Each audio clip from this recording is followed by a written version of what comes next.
Hello Bitch Pack, I'm Jordan Lee Kanapi. I am one half of Tall Girl Productions, a production company aimed for two things. The first is to create a forum and a place where people feel comfortable talking about media literacy so that it's something that is no longer, a critique of the academic world, but something that's really relatable and attainable to the mass consumer.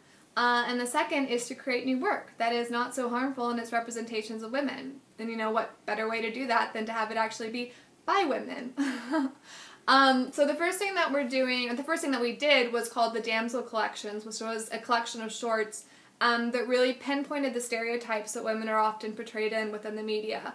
And we're using those shorts now to say, okay, let's do something new. And that's where our feature film comes in. It's called And So I Close My Eyes, and it really is our version of the alternative to the stereotypes. All the women are more whole people, persons, and the conversation and the dialogue that we hope to achieve after the audience sees the film is one that is much more progressive and eye-opening, and doesn't go down the conventional storytelling path that so often hurt women in the end. The interesting thing about Laura and I is we both actually started out as actors, not as filmmakers. We basically, when you're a young woman going to audition for roles, it's pretty eye-opening and shocking, and that no roles are really available to women starting out that are in any way not so stereotyped and hurtful. It was almost offensive that the only roles that I could play were the dumb cheerleader or the dumb cheerleader or the dumb cheerleader. I had no other option, and that almost put me in this position where I had to kind of choose, do I want to be an actor and do I want to be involved in filmmaking and play into this culture that I'm not okay with, or do I quit and do I not do what I love, Luckily, Lauren and I found the alternative, which was to create our own work, and that's how we both got into filmmaking. So the one campaign we're doing now, currently on Facebook and Twitter, is called Brain vs. Body, and that's what we noticed when we started looking at the stereotypes of women within mainstream media.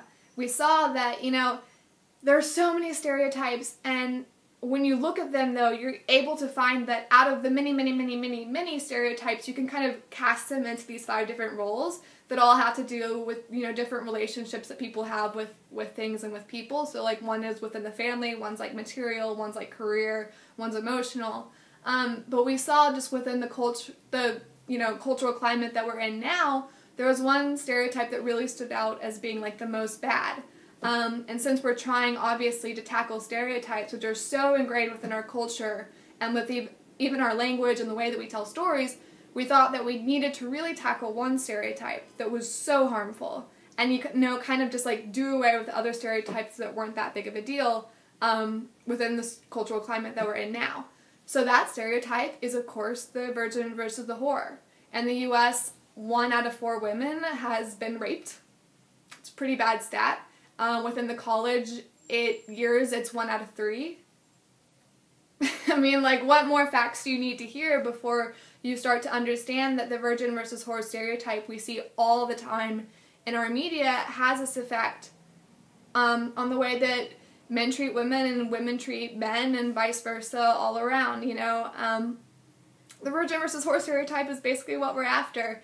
And when we looked at it, we also saw that from that stereotype, there was another one that came about, which was brain versus body, and which was what this, weird thing that our media put in front of us, which is saying that women could either have brains or they could have bodies. They could either be really smart and not care about their bodies, or they could be really beautiful and not care about their brains. And we saw that this related to the virgin versus whore stereotype, and we also saw that it's completely insane. As you see here in my office behind me, I have clothes and I have books, everybody is allowed to be both interested in how they look and interested in how they think. It's not this weird dichotomy that we have to choose between. We can have both. And so that's what our Brain vs. Body campaign is about. And that is a major theme that our feature film And So I Close My Eyes is about as well. Thank you so much for doing the Bitch List and for all the work that you guys do. We are your proud supporters in New York City. Okay, ciao!